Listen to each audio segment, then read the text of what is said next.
The early mornings were the safest time to venture outside. The plants, those things, recoiled at the first rays of sunlight, as though they'd mistaken the sun for a predator. In the pre-dawn half-light, they were half lunging, half shrinking away. It was a small advantage humans had learned to exploit if they wanted to collect water, search for scraps of food, or simply relocate camp. Few were bold enough to do it every morning, but I had no choice. My brother's breathing grew more labored every night, and we needed medicine. We needed solutions that did not exist in the meager remains of our collapsed civilization. I remember a time before the world was overwhelmed by green tendrils and vicious swaying vines. Back then, I worked as a junior researcher at an agricultural biotech firm. In retrospect, the writing had been on the wall. The planet was crying out, battered by decades of environmental neglect, freshwater shortages, flash floods, barren soils. Our hunger for more resources had led us to a critical tipping point. The Band-Aid approach of doping seeds with high-performance fertilizers wasn't enough anymore. People demanded solutions that could feed everyone without leaving the environment in tatters. Then came the announcement. A rogue startup, Menace, claimed to have genetically engineered the perfect smart plants, ones that could adapt to any soil type, yield enormous amounts of food, and even clean the air of toxins. The press labeled their advancements the Green Revolution. Market hype soared. Investors poured in. Scientists were awed by the early demos, where Synergena's plants grew double the speed of conventional crops, thriving even in nutrient-poor conditions. People hailed this breakthrough as a turning point for humanity. But behind the scenes, rumors abounded of corners cut, odd experiments hidden away, and a corporate leadership that refused to publish its plant genome fully for peer review. There were claims that some prototypes had displayed carnivorous traits, absorbing insects through specially adapted leaves. There were suggestions that these prototypes could alter their own genetic code under stress. Synergena's was tight-lipped. After all, they had built their fortune on the promise that their new superplant would revolutionize agriculture worldwide, and they refused to concede that a few outlier test plots or bizarre data points signified any real threat. Of course, the situation spiraled out of control so quickly that most of the world didn't understand what was happening until it was too late. The first official incident occurred in a remote region of Southeast Asia, where a philanthropic partnership had decided to pilot the new superplant. At first, yields soared, exactly as promised. Then local farmers began complaining of headaches and rashes. A few insisted the plants had grown sharp, fibrous protrusions that scratched anyone who brushed against them. Officials dismissed the notion. Plants didn't move or attack. Soon came the footage from someone's shaky cell phone camera. Entire fields of the new crop thrashing, as though stirred by an invisible wind. Farmers advanced with machetes, and the vegetation responded by lashing back. International agencies quarantined the area, but the seeds had already traveled the globe via shipments, black market deals, and philanthropic expansions. Citernus officials doubled down in denial, claiming sabotage or contamination by local pathogens. The rest of the biotech world cried foul, raised concerns, demanded proof. By the time scientists from multiple nations began an organized research effort, the mutated seeds had found their way into gardens, community farms, even backyard experiments. People wanted a slice of the new green revolution without waiting for official channels. Soon, pockets of vicious ivory tendril plants sprang up in unexpected places. An apartment rooftop garden in Berlin, an experimental hydroponics lab in San Francisco, and a corner orchard in Lagos. Each time, local authorities scrambled to pull up the plants and burn them, but the seeds were like stowaways on the wind, drifting far and wide. When the virus-like infiltration of the new superplant was too big to contain, the corporate powers at Synergena's vanished. Some executives were apprehended and subjected to public trials that demanded an immediate cure or reversal. No solution was forthcoming. It was discovered that the superplant not only consumed the typical nutrients water, sunlight, minerals, but also produced microscopic spores that invaded every living cell in a radius. People infected with the spores developed haunting symptoms. Their eyes reddened, they experienced wheezing and difficulty breathing, and ugly green lesions spread across their limbs. Organic compounds from the spores attacked neurological pathways, rendering victims delirious with a mixture of hallucinations and aggression. Some collapsed in fevered agony, certain they could hear the vines whispering. Governments attempted mass herbicidal campaigns. Entire regions choked on pesticides. Ugly brownish-orange clouds rolled over farmland and city blocks alike. Many normal plants died. The mutated creepers merely went dormant, sprouting again weeks later with new immunities. Soldiers tried using flamethrowers. Creepers erupted in hot blazes, and for a moment it seemed the tide might be turned. But when nascent shoots sprang from the ashes, more virulent still, any sense of victory dissolved. They regenerated from even the smallest root fragments, creeping underground to burst out anew in safe zones. I was working at the main campus of my previous employer when it fell to the wave of greenery. We had a brief sense of hope that our labs, outfitted with the latest technologies, could produce a counter gene or some specialized pesticide, but corporate meltdown had severed supply chains, communication lines, and any sense of centralized control. The next time I stepped outside, armed with a flickering lab-grade flamethrower, the campus was overrun. Vines squeezed entire buildings until windows shattered, and leaf-laden protrusions jabbed at every door as though searching for ways to enter. All around me I heard the faint screams of colleagues who'd been caught by the mutated creepers. Some were pinned to the ground, limbs entangled in ropey stems that severed circulation until they passed out. Others had open lesions that turned a sickly green, faces frozen in horror. I ran from the carnage, leaving behind my research notes and my hopes. Official civilization collapsed in waves. The major cities tried to erect walls of steel and concrete, but the creepers scaled every surface, cracking the defenses from within. Rural areas had a fighting chance for a few months, but eventually the spores found them, carried by shifting wind. The power grid flickered out.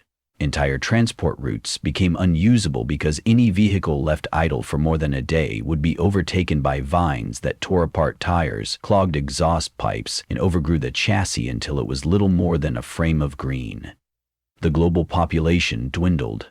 Survivors retreated into hidden enclaves or underground bunkers, anywhere that forced the plants to rely on artificial light. A pitched war raged between desperate humans and the relentless spread of a horrific greenery that refused to die. Now, my small group and I lived in a crumbling high-rise on the outskirts of what was once a slick modern city.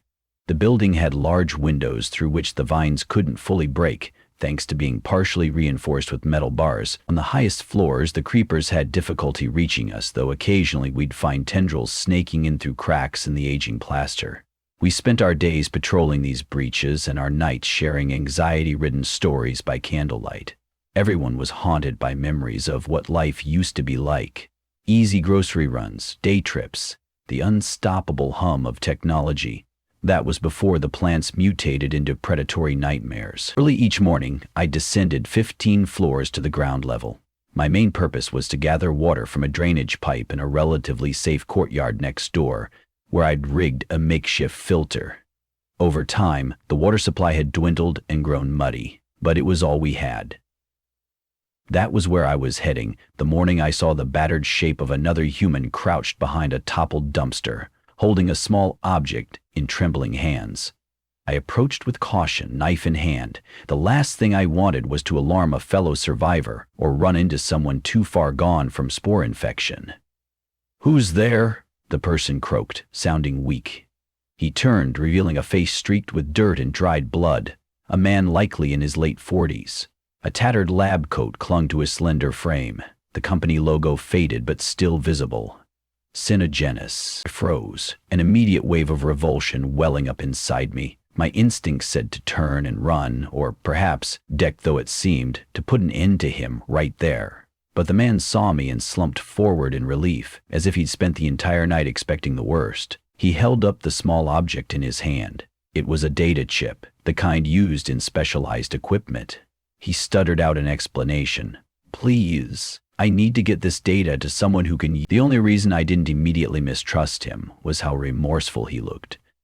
The weight of what his company had done seemed carved into the lines on his face. I crouched beside him, still wary. "What's on it?" He coughed, struggling to speak. His words came faint and desperate. Research? From my lab.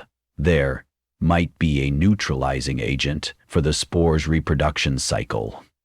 He pressed the data chip into my hand. I was heading for the nearest functioning computational lab, but I got lost. Then he slumped forward, unconscious. For an instant, I wrestled with my anger toward Synergenus, but the possibility of a solution, however remote, demanded I take him with me. I hoisted the man over my shoulder, hurried across the overgrown pavement, and steered clear of vines writhing in the half-light. Once I got him upstairs, we discovered he had a serious wound on his left flank, a swirling green infection creeping outward in jagged lines. One of my companions, Russell, was a field medic. He cleaned and bound the wound, but infection from the spores wasn't so easy to treat. We gave the stranger water, let him rest, and stashed the data chip with our few precious electronics resources. When he eventually came around, the man introduced himself as Dr. Hadley. He spoke in halting gasps about a remote research station deep in the city's industrial quarter, rumored to be protected by a chemical barrier. If it was still intact, it had equipment that might decode the chip's data. We had no illusions about the risk. Traveling deeper into the city was basically signing our death warrant. But if there really was a chance to sabotage the plant's unstoppable growth, we spent the next day preparing, fortifying our hideout as best we could, packing gear, and distributing what few weapons we had among ourselves. With our final sunrise advantage, we set out. Myself, Dr. Hadley, weaker but determined. Russell, though he insisted on carrying only a small pistol and a first aid kit, and two of our bravest companions, Adira and Kellen. We navigated the labyrinth of vines, broken concrete, and deserted vehicles turned into rusting flower pots. Every block felt like stepping through a living, hostile environment that hissed and rustled with insatiable hunger. We saw shapes pinned under greenery, bodies long since unrecognizable. Each hour the sun rose higher, pushing back the creepers incrementally, yet also rendering the open spaces dangerously bright for us to cross. Shadows helped conceal us from satellite-like leaves that tried to swivel and track movement. Some plants could detect vibrations from footsteps, snapping their tendrils in our direction. Twice, we had to hurriedly retreat behind the wreckage of a bus as the creepers reached out to explore. One lash of those vines could slice through flesh like a blade of sharpened bamboo. Tension mounted as we approached the industrial quarter. The vines here had grown monstrous, with trunk-like stems thicker than a person's torso, pulsating as if blood coursed through them. The spores were thicker too, swirling in the air. Russell demanded we all don masks, made from tight weave cloth dipped in an improvised antibiotic solution. Dr. Hadley coughed often, his fever flaring. Green lesions spidered along his jawline, growing darker each time he exerted himself. Finally, we arrived at a chain-link fence half buried in creeping vines. Beyond it rose a squat concrete structure with tall chimneys. The noxious odor of chemicals still lingered on the breeze. Hadley recognized the place immediately. Industrial Lab B12. At the fence's gate, a cluster of leafy growth churned, searching for a gap. We set a pile of wood scraps alight, waving the flames at the vines to force them back, enough that Kellen could hack a small opening with a machete. Inside, the facility seemed to have been spared the worst horrors. A faint chemical aftertaste clung to every surface, like the building had been bathed in pests. The corridors were dimly lit by flickering emergency lamps, with a few overhead lights drawing power from solar panels on the roof. Broken crates and strewn equipment lined the halls. We shuffled through stained doorways, hunting for anything resembling a working computer lab. Hadley guided us, squinting at hallway signs labeled with cryptic designations. Finally, we pushed open a heavy door leading into a lab and discovered a small miracle. Banks of computers, though dusty and battered, showed signs of partial power. Russell tested the terminals, crossing wires, bridging circuits until a faint hum announced success. We crowded around as the screen flickered. Hadley took the data chip from me, trembling as he loaded it into a port. A progress bar inched across the screen. Then came reams of code, lines of text, molecular diagrams. It looked to be a compendium of the horror Synergenus had conjured. My eyes scanned the digital readouts. The superplant's gene sequences, annotated with chemical triggers, adaptation notes, suspected weaknesses. A handful of flag sections outlined a trait labeled self-pruning cycle. According to the logs, one of the early prototypes had a genetic failsafe designed to prevent runaway growth unless triggered by a specific molecule. If introduced at scale, this molecule triggered the plant's hibernation phase, forcing it into a dormant state long enough that it could theoretically be eliminated. But the molecule required a precise formula that had never been finalized, presumably because the plant had undergone further genetic mutations that rendered the original failsafe irrelevant.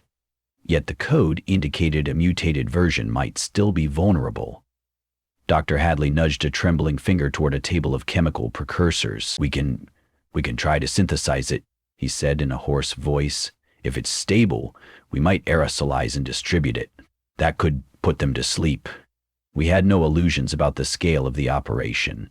We were 5 people in an overrun world. Even if we synthesized the compound, who would spread it? How far could it really reach? But we had to try. Adira volunteered to search the facility for the chemical component. Ellen went with her as a guard. Russell flipped through the building's schematic, deciphering which labs might hold reagents. And I stayed with Hadley, working through each step of the formula. Hours bled into one another. The building produced ominous groans. Whatever pesticide or chemical agents had protected it were wearing off. We could hear vines rustling along the outside walls, occasionally snapping the windows. I glimpsed them through a crack in the shutters, their green surfaces glistening with dew. They were cautious in the midday sun, but growing ever bolder, as if a predatory awareness told them it was only a matter of time before darkness gave them complete reign. Adira and Kellen returned with armfuls of dusty bottles in carefully labeled flasks. "This is all we could find," Adira said, laying them out with a delicate touch. I could see the fear in her eyes as the building shuddered again, a vine pressing at a panel overhead. Outside was a growing cacophony. We heard the squeal of metal being pried apart. It wouldn't be long before the creepers found a direct route in. Russell and I worked with Dr. Hadley under dim emergency lights, mixing, heating, cooling. The tension in the lab was suffocating. Kellen stood guard at the door, weapon drawn. We prayed we had enough knowledge to replicate the incomplete instructions. Dr. Hadley's breath grew ragged. His trembling hands spilled a few drops of a vital reagent. He cursed under his breath, sweat beading on his forehead. Green veins snaked under his skin, creeping toward his eyes. Over and over we readjusted ratios, tested the pH, tried not to think about what was happening beyond these walls. "Got it," Russell finally murmured. We had a beaker of swirling pale liquid meeting the required parameters. Now all that remained was aerosolizing it. Adira set up a small rig, a pressurized canister we found among the old lab equipment. We poured the mixture in, sealed it tight, and tested a short burst. A fine mist drifted up in a gentle spray. If the formula was correct, a single canister might subdue a limited area, but the vines outside were legion. A thunderous crash startled us. Vines tore through a weakened section of the wall, thick and rope-like, wriggling in search of prey. Kellen fired his shot. The bullet sliced through a cluster of leaves. The creepers recoiled, but more took their place. Bits of debris fell from the ceiling as the vines thrashed. Hadley gave me a desperate glance. "We must test it," he rasped. We had no time to debate. I grabbed the canister, rushed out into the hallway, and sprayed a generous burst directly onto the serpentine vines, forcing their way in. For a moment, nothing happened. Then the vines jerked, curling in on themselves. A hush fell. The tendrils drooped, turning a sickly brownish green. Another portion behind them continued to writhe, unaffected, but we had cleared a small zone of relative safety. Where the mist reached, the creepers collapsed into a torpor, as though an invisible wave had drained their strength. Adira's mouth fell open in a gasp of elation. She hurried back into the lab to assemble more canisters from the remains of our chemical supply. The realization hit us. We had enough for maybe half a dozen pressurized containers. It wouldn't save the world, but it gave us a fighting chance to move freely for a short while. If we could get these canisters up to higher ground, maybe a vantage point and a strong wind could spread the aerosol across a swath of the city. It was a wild, desperate idea, but as the vines battered the facility, we had no other options. Russell and Kellen forced open a rooftop access. We slipped out onto the flat concrete roof, battered by the hot afternoon light. We saw the city in ruin, overgrown with monstrous creepers. Some building tops had turned into small forests of towering plant stalks. The aerial vantage gave me a pang of despair. How could we possibly reclaim this vast, choking wilderness? Still, Dr. Hadley limped after us, pressing a hand to his infected side. He insisted on climbing the last ladder to help with the canisters, though sweat poured down his brow. We rigged them to create a rudimentary aerosol bomb set on a timer. The plan was to fling it away from us so the vines that had begun creeping up the walls wouldn't sabotage it.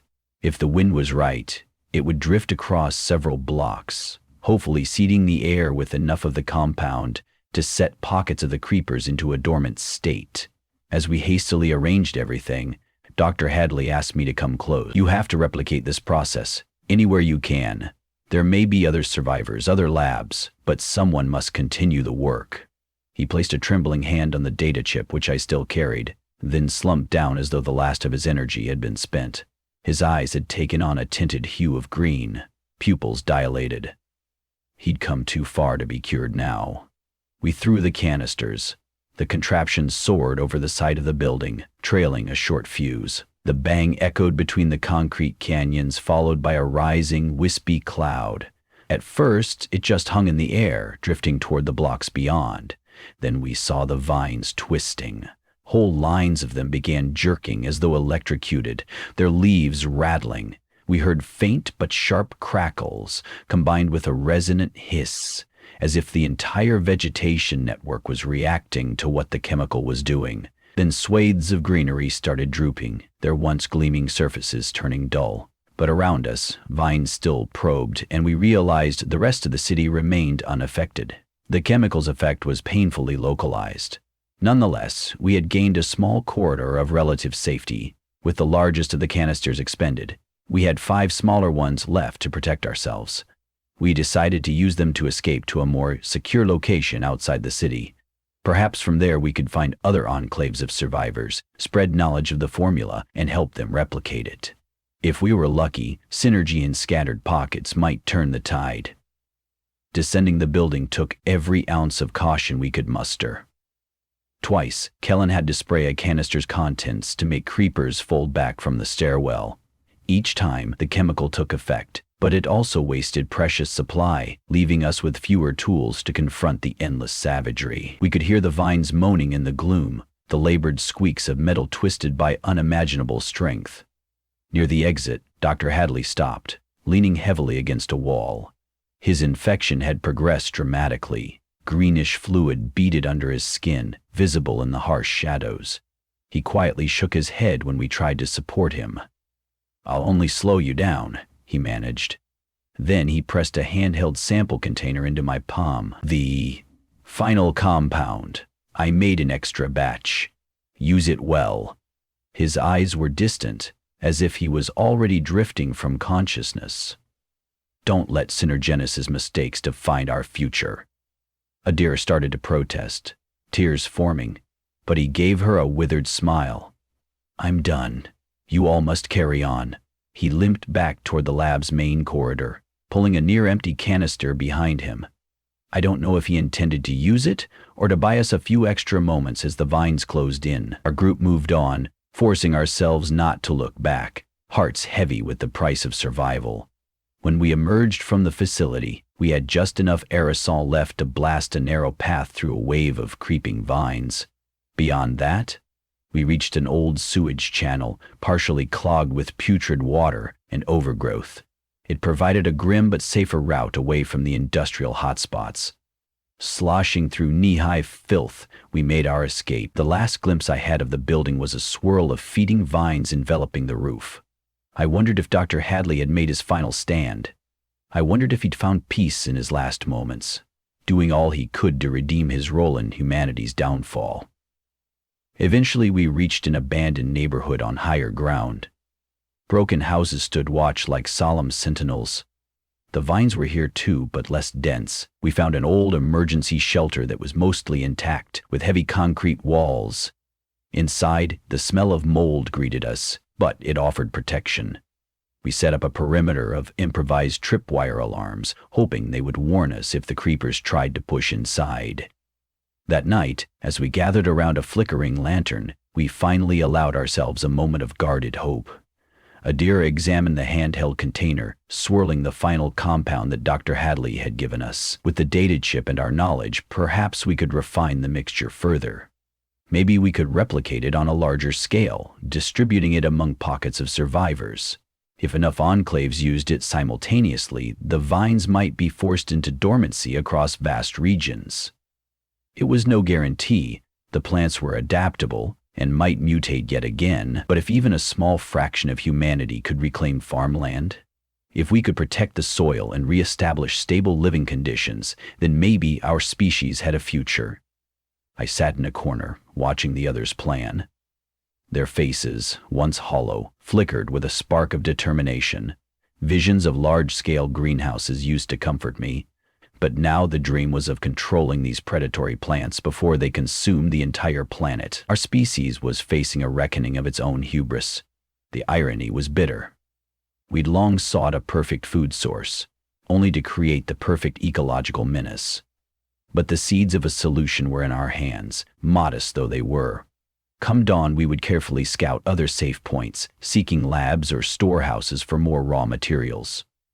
We had no illusions about the hazards. Each day brought new developments, new mutation, yet we clung to the knowledge that we could strike back. With every droplet of the specialized compound, we might carve out breathing room to grow our numbers and re-establish rudimentary society. My brother, still among the survivors we had left behind in our old hideout, was waiting for news, for a reason to believe his sickness could be ended. Others out there needed that same hope. As the lantern's flame jerked and wavered, I remembered Dr. Hadley's trembling words. Don't let synergenous mistakes define our future. We had learned the terrible lesson of playing with nature's boundaries. The question now was whether we could wield that knowledge responsibly, forging a path forward that wouldn't unleash an even greater horror. One day at a time, we would continue this battle, searching for scattered allies in the wilderness of creeping vines, carrying with us the promise of pushback, the possibility that the green menace might yet be tamed if we marshaled our courage and ingenuity. Outside, the new day's sun illuminated the devastation, reflecting off the endless sea of foliage seeking to swallow everything in its path. But while the vines writhed under that early glow, we looked to each other, braced ourselves, and stepped out, determined to snatch humanity's survival from the jaws of the unrelenting green.